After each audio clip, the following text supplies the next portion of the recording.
Face à l'actualité, face à la guerre, face à l'horreur, évidemment, nous avons beaucoup de questions. Y aurait-il peut-être même un retournement sur toutes les réponses que nous avions ou que nous aurions? Ces questions existentielles que nous partageons depuis que le monde essaie d'être un vrai monde. Qu'est-ce que la mort? Qu'est-ce que la vie? Pourquoi la souffrance, le mal, jusqu'à l'horreur?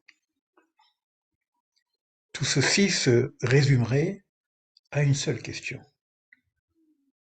Quel est le sens de la vie? Qu'est-ce qui se dit dans les traditions et particulièrement dans la Kabbale? Qu'est-ce que le messianisme? La présence divine, la justice divine, là où tout est brouillard. Pourquoi la souffrance du sage face à la joie du méchant, du mécréant, de l'horreur parfois? Et après, qu'est-ce que le paradis, l'enfer, la réincarnation, la résurrection? Et Dieu dans tout ça? Et si tout ce que nous savions sur tout ceci serait complètement retourné depuis l'horreur? Et si nous avions reçu des signes, mais la réalité de notre train-train quotidien, la réalité du temps, de la contingence de nos obligations, du temps de l'éphémère, se conjugue avec l'oubli, là où d'autres priorités que ce questionnement qui passe et trépasse. Et comme le dit l'Ecclésiaste, et si tout ne serait que vanité sous le soleil, sous nos lumières, sous nos croyances,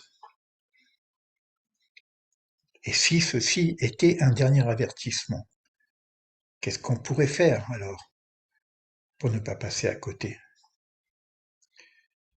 Et si face à la confusion, nous n'avions plus le temps de et si ou des peut-être, juste le temps d'être du bon côté? Moi, je ne sais pas.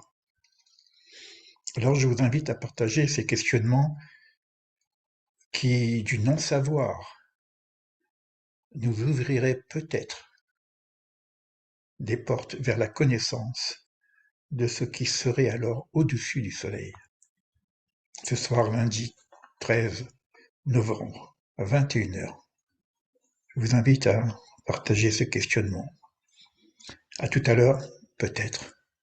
Le lien vous sera donné sur simple demande.